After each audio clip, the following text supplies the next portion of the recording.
This is all wrong. I shouldn't be up here. I should be back in school on the other side of the ocean. Yet you all come to us young people for hope. How dare you? You have stolen my dreams and my childhood with your empty words, and yet I'm one of the lucky ones. People are suffering. People are dying. Entire ecosystems are collapsing. We are in the beginning of a mass extinction, and all you can talk about is money and fairy tales of eternal economic growth. How dare you?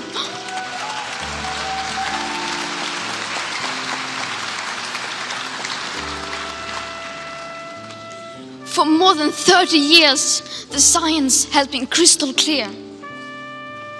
How dare you continue to look away and come here saying that you are doing enough when the politics and solutions needed are still nowhere in sight?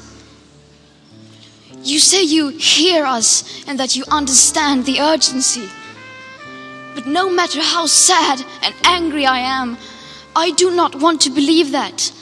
Because if you really understood the situation and still kept on failing to act, then you would be evil, and that I refuse to believe.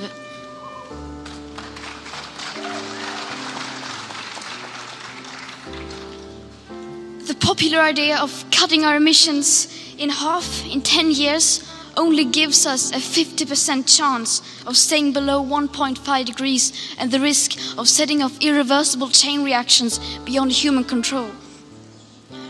50% may be acceptable to you, but those numbers do not include tipping points, most feedback loops, additional warming hidden by toxic air pollution, or the aspects of equity and climate justice.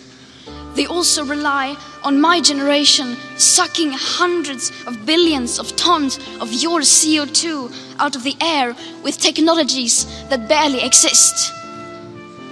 So a 50% risk is simply not acceptable to us, we who have to live with the consequences.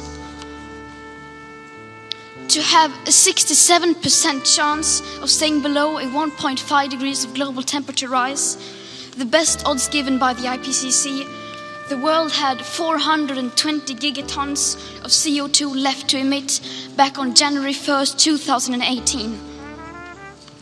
Today that figure is already down to less than 350 gigatons.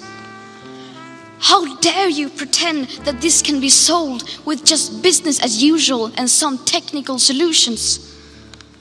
With today's emissions levels, that remaining CO2 budget will be entirely gone within less than 8.5 years.